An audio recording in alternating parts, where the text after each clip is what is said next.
자, 이번에는 재밌고 신나는 수학 이야기 함께하는 400초 수학인데요. 오늘 김세기 선생님께서 준비하셨죠? 예, 맞습니다. 기원전에는 큰 것들이라든지 넓은 것들은 직접 재는 것은 불가능하잖아요. 그렇죠. 예, 거의 대부분 어떤 인간의 지적인 능력, 어떤 수학적인 창의력으로 해결한 경우가 많거든요. 네. 오늘은 지구의 둘레를 재었던 그런 아이디어를 가진 수학자에 대한 얘기를 해볼까 합니다. 우와, 불가능한 이야기처럼 들리지만 가능하게 만든 인간의 지적 능력이 어디까지 정말 펼쳐질지 400초 수학에서 지금부터 만나보겠습니다.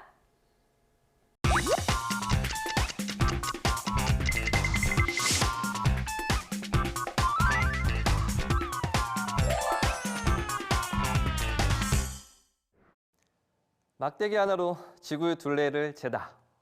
참 궁금증을 유발할 만한 제목입니다. 언제부턴가 유명해진 이 일화에 대해서 오늘 소개해 보고자 합니다. 바로 수학자 에라토스테네스에 대한 얘기인데요. 아주 오래전 사람입니다. 기원전 사람인데요. 이집트 사람이고요. 이집트의 알렉산드리아의 대학의 도서관장이었던 사람입니다. 아주 다양한 분야에서 굉장히 뛰어난 업적을 내신 분입니다. 도서관장을 하시다 보니까 책을 많이 접하셨겠죠? 그런데 어느 날 책을 읽다가 이런 문구를 발견하게 됩니다. 알렉산드리아의 남쪽에 위치한 시에네에서 낮의 길이가 가장 긴 하진날 우물의 끝까지 태양빛이 비친다 라는 문구를 발견하게 됩니다. 그냥 지나갈 수 있는 이 말에서 바로 지구의 둘레를 잴 수 있는 단서를 생각하게 됩니다. 바로 이런 점이 에라토스테네스의 위대한 점이라고 할 수 있겠죠. 보통 사람 같으면 그냥 지나칠 수 있는 것을 궁금증을 가지고 그 문제에 도전해 본 겁니다. 자, 빛이 시에네의 우물의 바닥까지 비친다는 것은 태양빛이 수직으로 들어와서 밑바닥까지 비친다는 얘기죠. 알렉산드리아에서는 그런 일이 없다라는 것은 이건 지구가 둥글다는 얘기구나. 따라서 내가 알렉산드리아와 시에네의 거리를 잴 수만 있다면 지구의 둘레를 잴 수 있겠다라는 생각에 다다르게 됩니다. 이제 필요한 것은 알렉산드리아와 시에네의 거리입니다. 그 거리만 잴 수 있다면 둘레의 길이와 지구 둘레의 길이와 알렉산드리아 시에네의 거리를 비례식이 성립할 때니 원의 둘레의 길이와 호의 길이는 비례식이 성립하니 그걸 구할 수 있겠구나라고 생각을 한 겁니다. 따라서 알렉산드리아에 막대기를 하나 딱 꽂아놓고 빛이 비치면 그 그림자를 각도를 재는 거죠. 막대기 끝과 그림자의 끝을 이용하면 직각삼각형이 만들어집니다. 그래서 그 각도를 재어본 결과 바로 7.2도라는 각을 찾게 됩니다. 그렇다면 이제 준비는 거의 다 끝났습니다. 7.2도를 알고 있고 그리고 알렉산드리아와 이제 시에네의 거리만 알게 된다면 우리는 지구의 둘레의 길이를 구할 수 있게 된 겁니다. 왜 그러느냐? 바로 알렉산드리아와 시에네까지의 중심각을 찾게 된 것이죠. 즉 막대기에 이루어진 그 각도와 시에네와 알렉산드리아의 각도 이게 평행하기 때문에 억각으로 같습니다.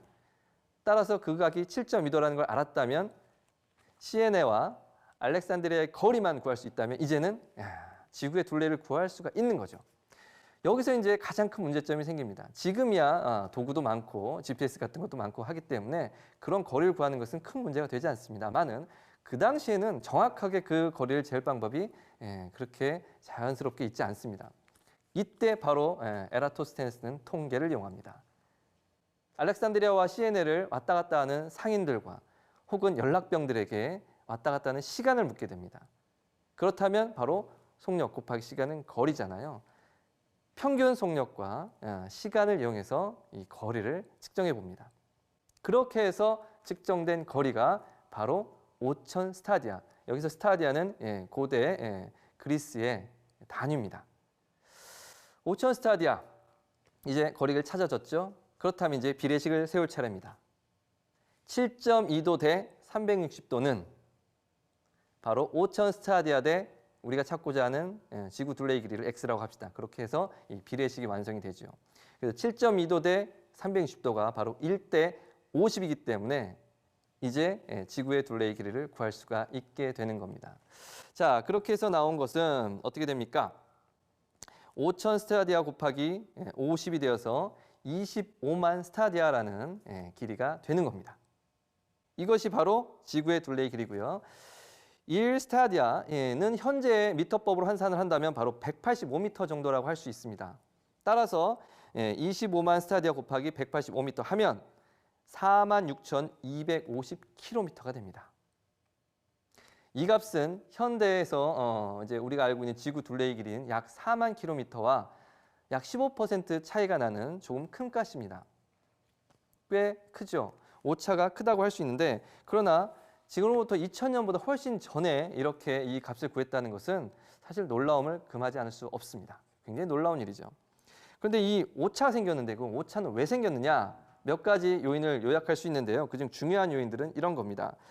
알렉산드리아와 시에네는 정확히 같은 경도에 있지 않았던 겁니다. 그리고 두 번째는 지구는 완전한 구가 아니고 적도 쪽이 볼록한 타원체입니다. 그리고 세 번째로는 알렉산드리아와 시에네 사이의 거리가 사실은 매우 정확한 것은 아니었던 거죠. 또 하나 예를 든다면 스타디아의 길이가 정확하게 전해지지 않았습니다. 그런데 왜 에라토스테네스의 이 지구 둘레의 길이를 재는 방법이 훌륭한 방법이다라고 이렇게 인정받게 된 걸까요? 그것은 실제로 알렉산드리아와 시에네의 거리를 재는 방법이 그 당시로서는 어려웠습니다. 그러나 그 방법, 아이디어 자체만큼은 매우 훌륭하다라고 할 수 있거든요. 비례식을 이용한 겁니다. 따라서 우리가 크고 혹은 넓은 곳을 직접 잴 수는 없을 때 바로 비례식을 활용하는데, 현대에서도 바로 그런 것들을 인정받는 것이지요. 바로 그런 점, 도구는 없지만 수학적 상상력 그리고 창의력으로 이 문제를 해결한 이 점이 에라토스테네스가 지구의 둘레를 측정했다 하고 인정받는 겁니다. 구체적인 수치는 조금 틀렸을지 모르지만 그러한 수학적 아이디어 창의력이 지금 날까지도 지구 둘레의 길이를 잰 것으로 에라토스테네스의 업적으로 인정하는 바로 그 점입니다. 우리가 어떤 궁금증이 있었을 때 그것이 조금 어려운 문제일 경우도 많이 있습니다. 그러나 그것을 고민하고 또 고민하고 생각하는 과정 속에서 우리의 수학적 사고력은 분명히 확장되고 늘어날 겁니다. 여러분들도 공부를 하면서 그런 궁금증을 멈추지 말고 꾸준히 공부한다면 에라토스테네스처럼 궁금증을 해결할 수도 있고 또한 수학적 사고력이 확장될 수도 있을 겁니다.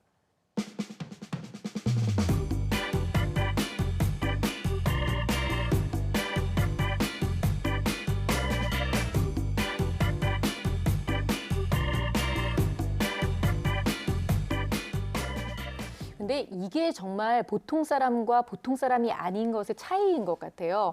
도서관에서 우연히 읽은 그 문구 하나를 절대 놓치지 않고 그거로 시작된 궁금증이 결국은 지구의 둘레를 찾아낸 거잖아요. 오차도 별로 없었다고 하더라고요.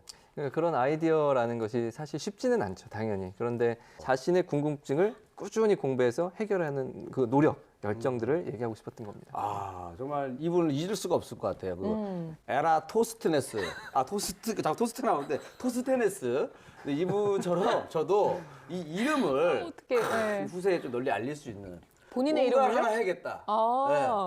쉽지 않을 텐데. 그 자극이 됐어요. 네네. 네. 우연한 궁금증이 큰 발명이나 업적으로 이어진 경우가 굉장히 많죠. 네. 가장 대표적인 게 뉴턴의 만유인력의 법칙이잖아요. 그렇죠. 예, 떨어지는 사과를 보고 왜 떨어지지라는 그런 우연한 궁금증으로부터 그런 큰 업적이 됐는데요. 저는 이거 현존하는 발명품 중에 가장 마음에 드는 게 엘리베이터인 것 같아요. 진짜 편리하죠. 네, 이것도 역시 우연한 궁금증으로 발견된 건데요. 아르키메데스가 우물 안에 그 물을 오락내리락하는 두레박을 보고 왜 이렇게 힘들게 두레박을 끌어올릴까라는 궁금증을 가지고 엘리베이터의 원리를 만들었고요. 그리고 후세 사람들이 그럼 사람들도 오르락내리락 할 수 있지 않겠는가 해서 그렇게 만들었다고 합니다. 그러니까 이런 우연한 궁금증이 수학적 원리하고 연계돼서 네. 참 좋은 발명품을 만들어낸 거죠.